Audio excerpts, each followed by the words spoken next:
Well, welcome to the Worship Design Studio, everybody. You know, these days, the Worship Design Studio is wherever we park it. Those of you who have been following me know that my spouse and I are in the RV full-time for a year, driving around to wherever I'm teaching, and we're having a blast. So right now, we're in beautiful Asheville, North Carolina, and this is the RV park right here. And so I'm behind the RV. You want to take a look? Here, let me just, ooh, there's the RV. And we are here, and I'm excited to share with you about the 5 Reboot Your Worship basics. Now, I'm going to give you an invitation to go even deeper than the time that we can spend together today. But I want to give you some real substance, 5 things that you can do to enhance your worship right away. I've been teaching worship for a long time, and earlier this summer, we were in Florida, where I was going to be doing a conference. And we had time, we got there about a week early, we had time to stop at and go on Sunday morning to a little United Methodist church down the corner, on the corner from the RV park. And as I sat there, I just thought, if I had just a little while with these folks, these great folks in this wonderful church, what could I help them with? Because obviously they hadn't paid much attention to their worship lately. They'd become kind of sluggish, like your computer does when it's, you haven't paid attention to it and you haven't cleaned it out recently. And so I thought, what are just like really basic things that I could work with them on? And then I thought, well, why aren't I doing that with everybody? So I came up with this 5 Reboot Your Worship basics, and we're going to do a 40-day looking at, evaluating, and enhancing worship. What can you do right away and getting you ready for a great Advent Christmas season? So that's sort of the deeper thing. But today I'm just going to give you sort of the 5 basics and give you one action item for each thing that you can do right now that would enhance your worship. So let's get started. The first one is create worship series. Now, those of you who have studied with me know that I really preach about doing worship series. Not one-hit wonders. In other words, just preaching whatever comes up in the lectionary, whatever thing you can think of, or even sermon series.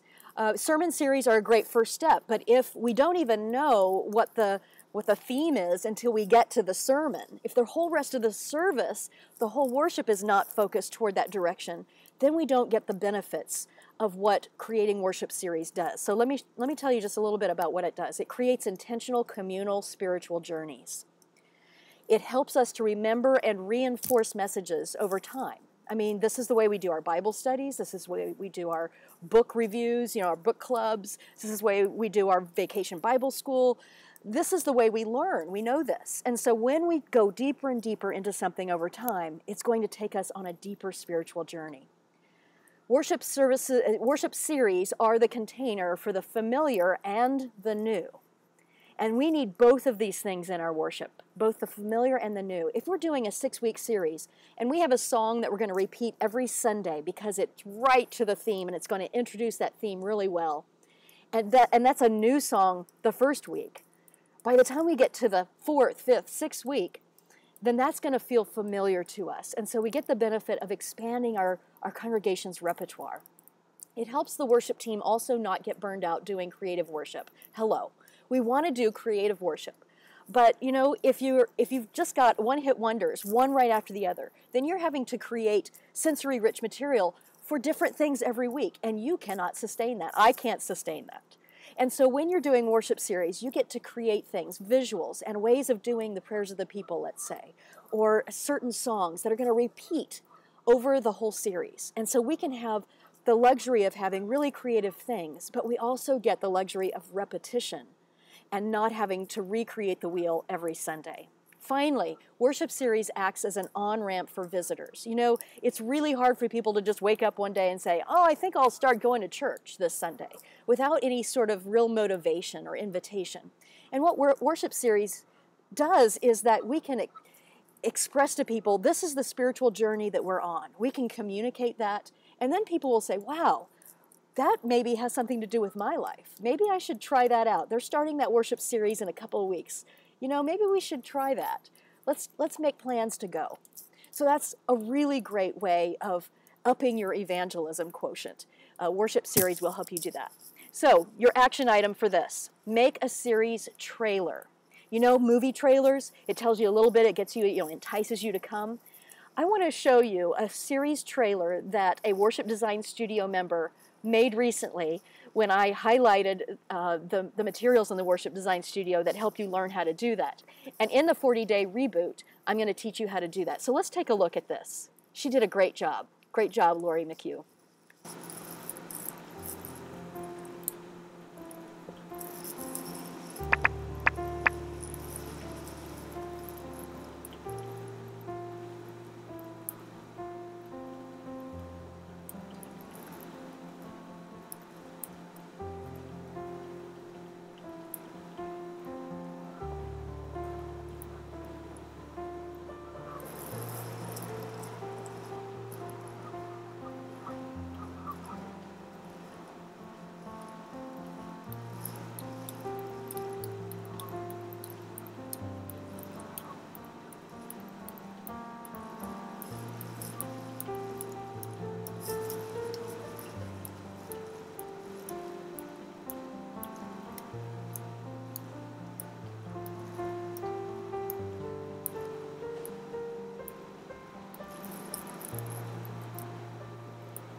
So as you can see, when you have something like that, when you've written what I call a synopsis about the series, and you put together images and pictures with music, you can put that on your web page, you can put that on your Facebook page, you can put that in a newsletter and have your members send that out to their friends. So it's a great way of getting the word out, and you can see that they're going to be literally on a spiritual journey, a pilgrimage in that time. All right, second thing. Engage the congregation in their work of worship. You know, liturgy literally means the work of the people, not just the work of the professionals. And when people come and they're not engaged, when they're not physically and mentally, emotionally engaged, there's going to be a disconnect. So we really want to get people engaged. This is not just about adding more readers or getting a liturgist to help you out. I'm talking about engaging the whole congregation. Let's just imagine for a moment that you're going to bless somebody on a mission trip. And you invite that person to come to the center of the center aisle, and you have people stand and turn and face that person. And instead of just praying a prayer, you have a call and response prayer. Holy and living God, holy and living God, we give you thanks for this opportunity. We give you thanks for this opportunity to send this person on a mission that will fill hearts, on a mission that will fill hearts. You get the idea. And so I'm engaging people without having to have a written script. Even the youngest can repeat back, right? So that's just a simple little example. I'm not just talking about getting more people to volunteer to do certain things. So the first language of worship is symbol. And so when we engage people through tangible symbols and ritual action related to those tangible symbols, we up the engagement of the congregation as well, in all ways, physically, mentally, emotionally, spiritually. Also, in the 40-day reboot, we're going to talk a lot about leading strongly with confidence. Instead of just saying, now please stand, and then people stand. I invite you to stand if you're comfortable standing, and let us join our voices together, right? Your leadership, your confident leadership is going to engage people in a way that is not possible when you're not really communicating with them strongly. This goes for singing too. So we're going to talk a little bit in the 40-day reboot about how do we get more active singing? How do we get people singing better? There are many different reasons for people not singing out, and so we're going to engage those things. But here's your one action item for this one. Create a symbolic ritual action that engages people. So if you have a series, let's say, about God as our rock and our Redeemer. This is a picture from a series like that I did. You could, on the first Sunday, have people actually take Sharpies and write on rocks as a ritual action. What did you hear in the service, in the sermon, that represents who God is as a steadfast presence? And then maybe the next Sunday, when people come, these rocks are sort of scattered out in the pews. And just wherever people sit, they get a rock, right? It has a word on it. And then you ask them to engage with that in some other way. So you see how that has upped the congregation's participation, not just as onlookers, but as something, feeling like they're immersed in the action. All right, so number 3. Be sensory rich. Those of you who have studied with me know that this is a big deal that I teach. Sensory rich worship is not just sort of the multi-sensory worship we've been talking about for decades. It's when we get to have the words and the music and the action and the visuals all working together to tell the story.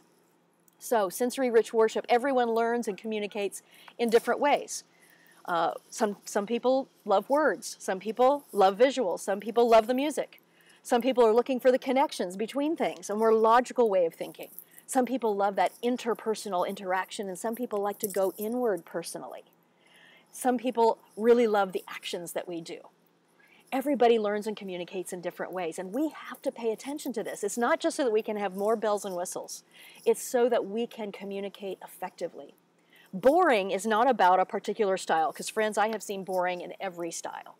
Boring is about monotony. And when we do things the same way all the time, our brains turn off to it.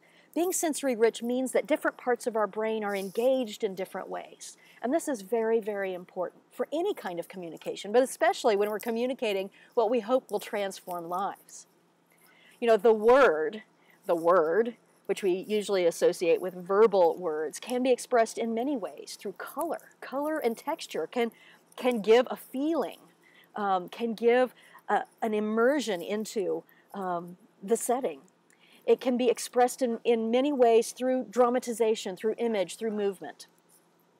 You know, immersing ourselves in the story is really what we want to do, so that worship doesn't become a checklist of things that we do, but an actual experience of the holy, because that is what will motivate us and change us and lead us out to change the world.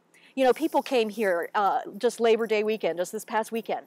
This place filled up.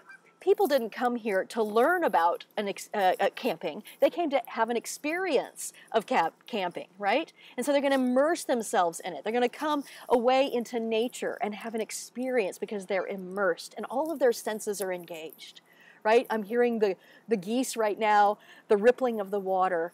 You know, at night there was some crackling of the campfires, immersing ourselves in an experience in order to feel refreshed, renewed, and transformed. So here's your action item for this. Most churches can up their visual quotient. Most churches have the same thing happening most of the year, except for maybe Advent and Christmas and Easter.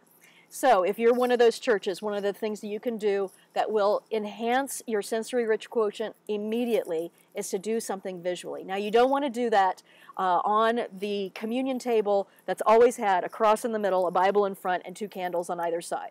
You don't want to mess that up right away. You want to get people used to visuals before you start to mess with their, you know, the way they think it should be, right? So do a separate table of visuals that help you to express the message. Here's a picture of a visual setting that we had recently at a conference that I did. And we were going to have a service called Wade in the Water. We sang Wade in the Water, and we came to the water. We remembered our baptism. And the visuals, as you can tell, help to give that sense of wading in the water, right? So it's not just a bowl of water, but it's this fabric that is draped in such a way that we can get even the sense of wading in that water. And the flow of it helps us to feel the flow of water, even though we don't have water right in front of us. Now, of course, we could do that, and we did that on our media screens as well. But if you don't have media screens, don't think that you can't have visuals. So that one action item is to up your visual quotient in some way. All right, I don't know if you can hear the geese behind me. Maybe not through this, but they're like, wah! They want it to be sensory rich right this moment. All right, fourth thing, deeply spiritual leadership. Friends, this is so important. You can have all the bells and whistles in the world. You can have all the creative ideas in the world. You can do a series. You can do all these things that I'm saying. But if you have stiff and formal leadership, and I'm not saying that formal leadership, that formal language can't be exciting. It can be. We need both kinds of language. We need what we call canonical language. The Lord be with you and also with you. But we don't need it to be the Lord be with you and also with you, because we've said it like 5 million times. It has to be engaged and deeply spiritual. We as leaders have to be feeling that ourselves. The second kind of language is called self-referential language. It's the more informal language, and we need that as well. We need both of those things in any style of worship. We're going to be talking about that in the 40-day reboot. So, deeply spiritual worship, leaders model the energy or the spirit that they will receive back from the congregation.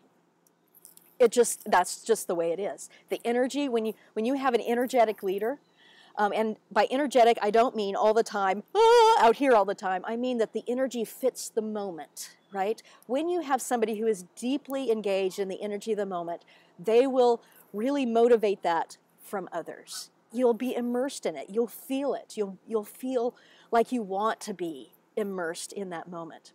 We must move from a sense of presiding over something, like a meeting, to residing with or within, truly connecting with God and with the congregation as we lead worship. You know, people come to Tahoe to study with me, and we spend a lot more time there than anywhere else when I teach around this very thing. And I ask them, what are the spiritual and practical ways to be fully present, to be grounded and centered? And we come up with those ways that we need, you know, to help us prepare to be in that state of mind, that state of spirit when we lead. So that's your action item for this one, and that is to figure out what you need to be grounded and centered before leading worship and make that happen. For me, you know, I love to connect with people, and I need to do that. I need to feel the energy from people and connect with them before the worship service, and so I do that. But also, I'm slightly on the introverted side of the scale. And so 5 minutes before worship, I need to go away, and I need to center and ground myself alone, in quiet, because that's the way I do it. And you know, if somebody comes up to me, you know, 2 minutes before the service and they just have to tell me about this, or they've got a crisis, what that does is that just really sends me out of my own grounded and centeredness, and it makes my energy not prepared to do what I need to do as the leader of that worship service. You know, and sometimes we feel like, well, we don't want to be disrespectful, or we don't want to, you know, cut that person off. But really, the rest of the congregation is depending on you being grounded and centered as a leader. And so it's really important that you hold those practices sacred that you need. If going away and centering yourself is what you need, then you have to hold that sacred. So this is a picture of me, you know, preparing worship. I like to go into the space when there's nobody else there, or just the musician, as in this picture, and walk through the entire service and pray through it so that I really am immersed in it even before the congregation gets there. All right, last one. Fifth basic reboot item. Let it flow. Some people know me as the flow queen because I am so into making sure that the worship feels like it flows as a spiritual journey from beginning to end, not as a series of things. So when we let it flow, we create a journey from beginning to end rather than pieces that are cobbled together. Right? We're not at a business meeting where there's an agenda and we just go, okay, we finished this one, now let's go to this one, now let's go to this one. We are in a spiritual experience of worshiping God. And I don't want to distract people from that. I want one thing to flow right into the next. And so focusing on transitions from one piece to another is the way that you do that. And in the 40-day reboot, we're going to spend a week of that talking about how do we evaluate our worship, look at where where I call the energy bombs are, and figuring out how we can change that so that it feels much more flowy. So one of the things you can do is to do a walkthrough. what I call a cue to cue rehearsal with key leaders, and we're going to learn all about that in the 40-day reboot. But your one action item for this webinar is to videotape a worship service and watch it with an eye to where the energy bombs are. Sometimes you don't even notice it because you've been doing it this way for so long. I want to show you a short video clip of a church that I recently consulted with, and we worked on their flow. This was the videotape that they sent me before I got there. And so I played it back for them, and they went, oh my gosh, how can we fix that? So let's take a look at it. Offering, grateful for the privilege of taking part in your salvation story. Amen.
So you could see that that transition took forever. Did you notice the screen going up and the of the screen and the big giant energy bomb as the choir walked up there, right? So there are ways that we can make those transitions easier. Obviously, the choir has to go up front because there's no room in that chancel for them to sit there and simply stand and sing. So they have to do that. But there's no reason why that pianist can't be giving them some traveling music, right?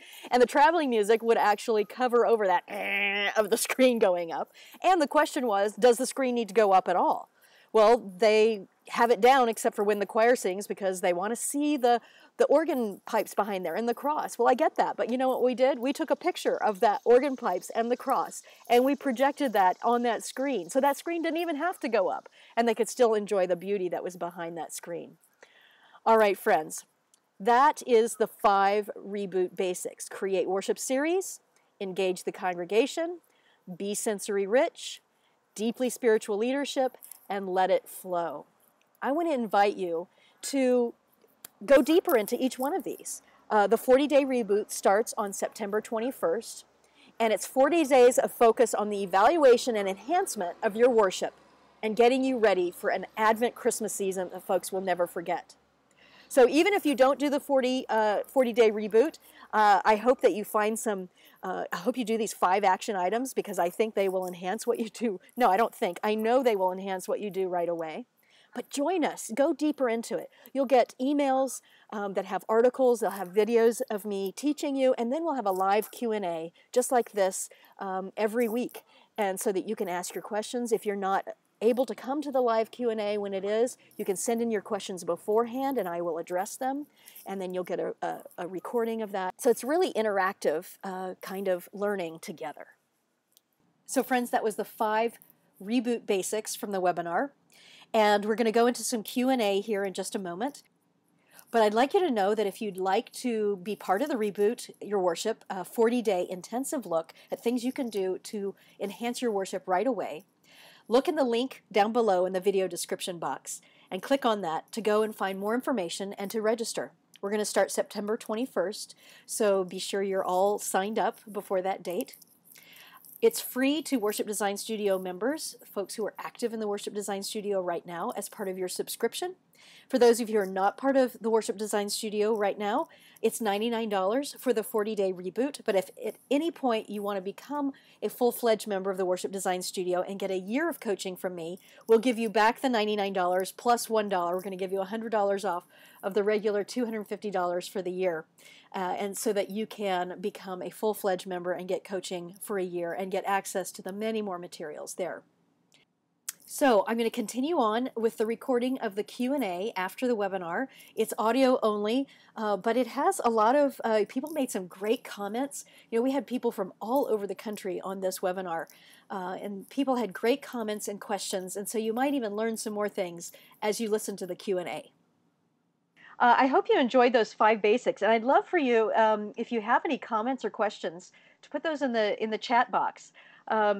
I love what Angie just said about we were just together at Georgia Pastor School, and you tried adding music while people go to the altar to pray, and when the music, when the children leave for children's church. So you worked on those flows and transitions, and that is awesome. And you got lots of good comments. See, terrific, immediate ways that you can enhance what you're doing.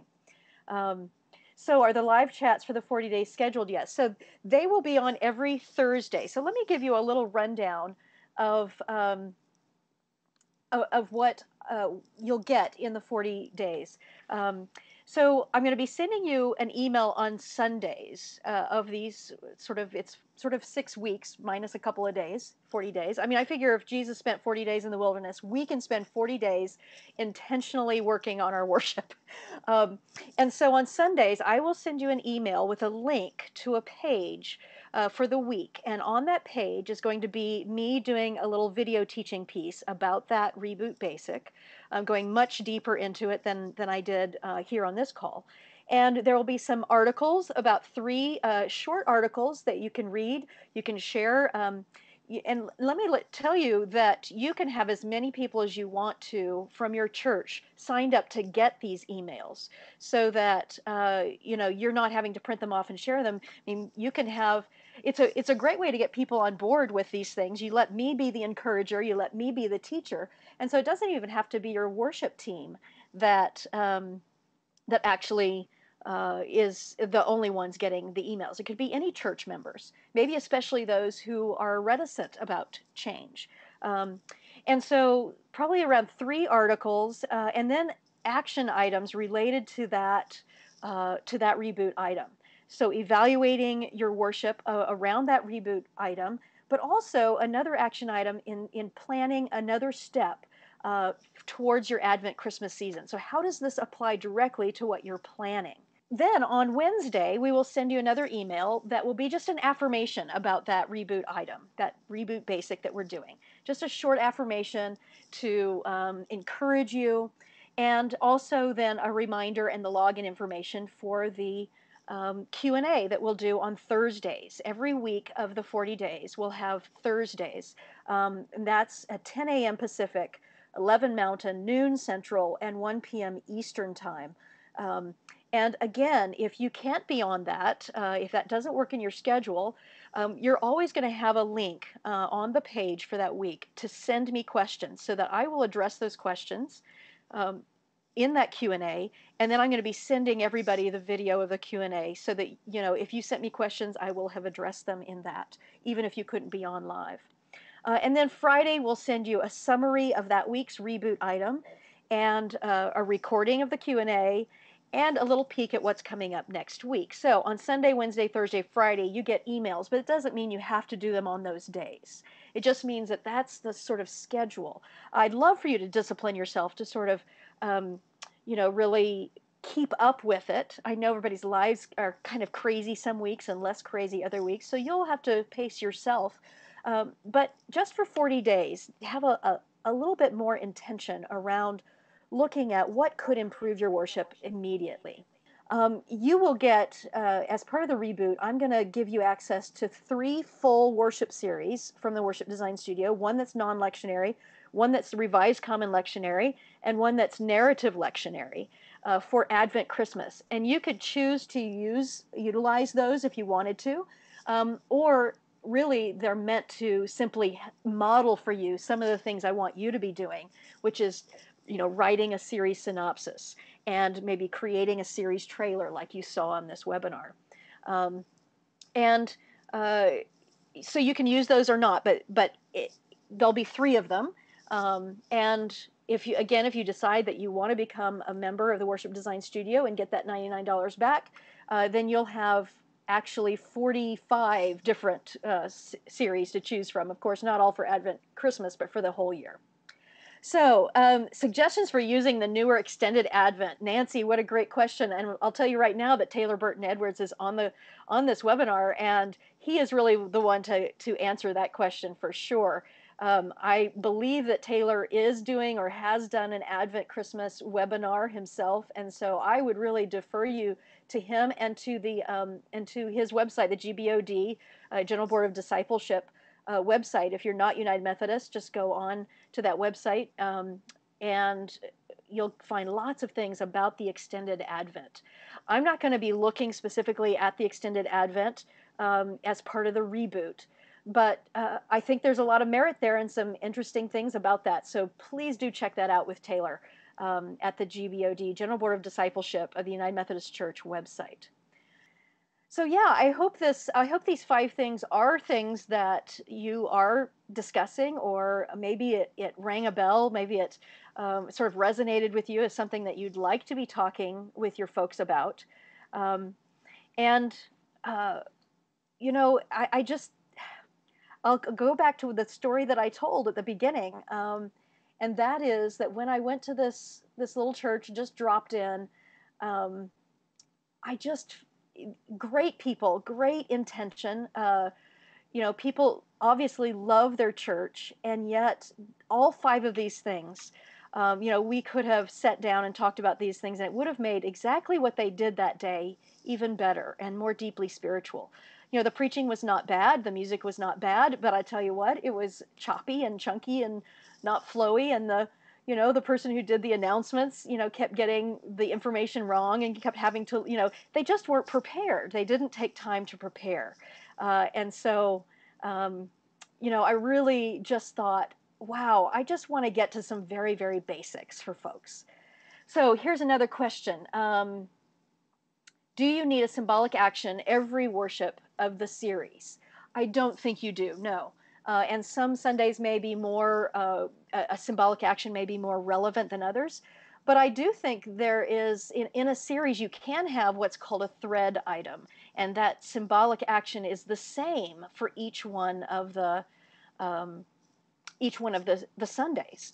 And people get used to it, and they go deeper and deeper into that practice. The repetition is really wonderful, and it's a part of what worship and ritual is. And the more and more I use this repetition, the more and more I believe in it. I believe that people are excited about the chance to have a spiritual practice that repeats. That's what spiritual practices do. They help you, they're repeated items that help you sort of go deeper and deeper into the practice so that you can be connected more deeply to your discipleship, to God. And so I think symbolic actions are really needed because we haven't done enough of those. Great. Some thanks, great ideas. Can't wait for my worship committee meeting this Sunday. Terrific. So you have some talking points. That's terrific. The Michigan Area School for Pastoral Ministry ideas have been received so well in the 3-point charge I serve. That's terrific. I'm so glad to hear that. Too many people, I think, believe that paying attention to their worship and doing sensory-rich worship is only for churches that are large and have big budgets, and it's simply not true. Especially, at the Michigan Pastor School that I just taught at, we talked a lot about that. And in fact, small churches can do sometimes a lot more in terms of symbolic action, because you're not moving hundreds of people around the space. So I think there's some real opportunities for smaller churches. If one isn't able to, let's see, join the webinar session, is it possible for you to send the notes through the email? Yes, you're going to get a recording of that and main points, that kind of thing. Most people consider themselves active, come to church 2 times a month. How do you adapt a series to that dynamic? Well, you know what? I think people start to adapt their coming to church to match the series dynamic. I have found that in churches that shift from what I'm calling one-hit wonders to worship series, that the anticipation level goes way up, and that people start to really come more regularly because they want to see what's happening next. It's really an amazing transformation that can happen, and I've heard lots of people report back that this is true. I met someone in Florida at the Presbyterian event that I was doing who'd been a member of Worship Design Studio for the last 8 or 9 months. And they began to do more sensory rich worship. They actually began to do series rather than just, before that, she said that she had just followed the lectionary, but didn't necessarily connect anything from Sunday to Sunday. They started to do worship series, and this is a little church, and she said they started out with 40 people when she first started Worship Design Studio. That's how many they had worshiping, and they had decided to worship in their fellowship hall basement because the sanctuary was just too large. They were just losing. There was no energy, so they were in the basement. They had 40 people. They started doing series. They now, about 7 months later, have 80 people. They doubled their attendance, and they've had to go back into the sanctuary because people are inviting their friends. This is one of those things that I talked about in terms of the on-ramp for visitors. The other thing is that with these repeated items in a series, when you get excited about the worship you've just attended and you think, oh, I wish so-and-so was here. I wish they had seen this or heard this. Then you invite them, and it's something completely different, and it really isn't something that resonated with that person you invited. But if you're in the series, you know that because you have these repetitious items, these things that are going to give the season or the series its flavor, you're going to get some of the same things that you experienced, and you want to bring people. Anyway, that's just a story that I heard that it really did my heart good to hear that. All right. We begin saying the Apostles' Creed while the acolyte brings a candle to the altar. It's very moving. Oh, I love that. Wonderful. Yes. It gives that ritual action of bringing the light of Christ in. It gives it focus rather than just the kids, the acolytes bringing it in while we're singing and nobody notices it. Great. Finished a series on baptism using your suggested series, Deep Well. Concluded the series with reaffirmation of baptism, and people ran to the altar. Oh my gosh. Oh my gosh. I'm excited about this resource. Thank you. Oh, that's terrific. Wonderful. If people come twice in a series, if they find they're not missing the big message of the series, I do a brief summary as part of the last Sunday of the series. That's great. And I also, we're going to talk in the 40-day reboot about what I call threshold moments. And those of you who've studied with me have heard about threshold moments. And usually when I do a threshold moment, introducing what's going on this Sunday in that series, I'm going to give a very short synopsis about where we've been, because that's a good idea to bring people who haven't been there for those into the whole flow of what we're doing. Angie has found that doing series increases attendance. Is there a source for new music that is not just praise, repetition, phrase, like a mix of tradition and new music? Absolutely. This is an exciting thing that's going on these days, Michael. We no longer have resources that are simply one style or genre of music or another. Depending on your denomination, it really doesn't matter because you should have these on your shelf anyway, no matter what denomination you are. But Worship and Song, Faith We Sing, these supplements that have come out in the United Methodist Church have been a wonderful compilation of different kinds of music. And let me also say that Glory to God, the New Presbyterian hymnal, is fantastic. I think everybody should have this on their shelf, no matter what denomination. They have really pulled some of the best new repertoire, meaning not just contemporary songs, although there are some like that, but new hymns. People, the hymn writing is still going on, right? But new hymns and beautiful things that can be what I call crossover music, which means that they live easily in a more formal or traditional service, and they can also live easily in a less formal or alternative, emerging, contemporary, whichever label you want to use. They can live comfortably in both, and they'll sound different depending on what instruments you use for them. And so this is just a huge asset, I think, these days, is the music repertoire. In the Worship Design Studio, I have listed some of my favorite music repertoire, and I'm sure as we talk about sensory rich worship in the 40-day reboot, I will be offering that as well. All right, yay, PCUSA, somebody said yes. What's the name of that music source again? From the PCUSA, it's called Glory to God. That's their new hymnal. Good, everybody put that in.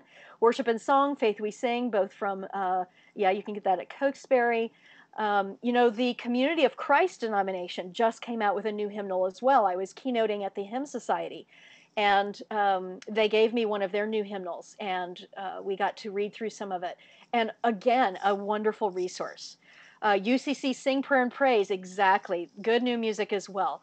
That resource was put together specifically because there were artists who wanted to put out more contemporary music that had a deeper and broader theological range.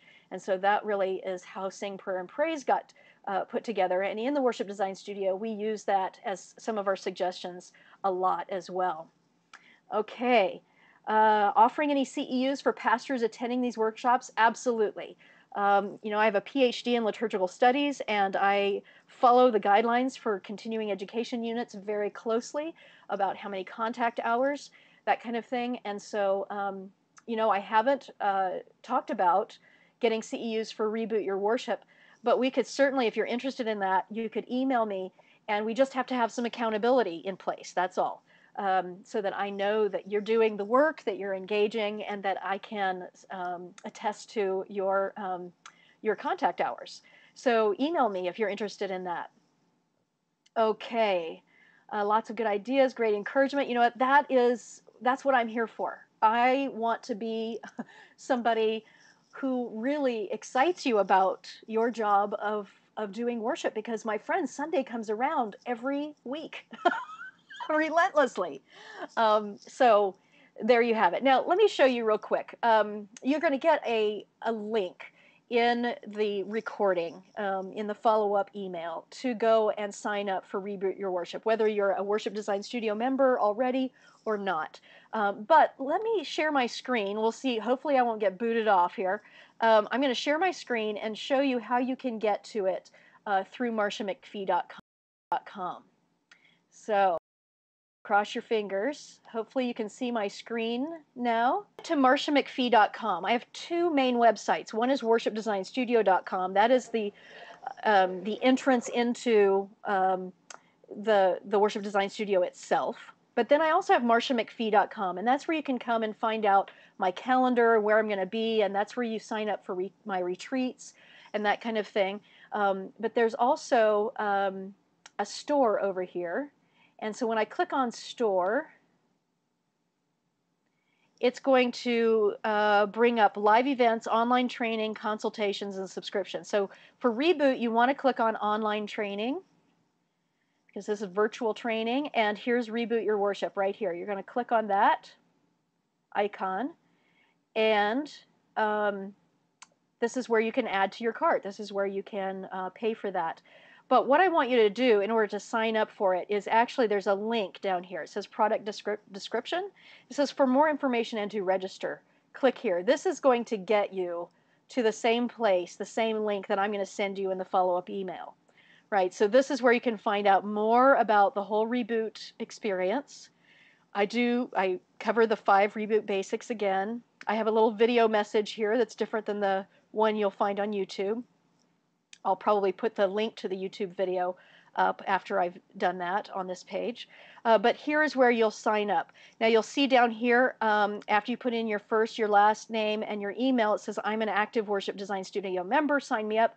You click that if you're active, and it will take you on the road to get signed up as a member.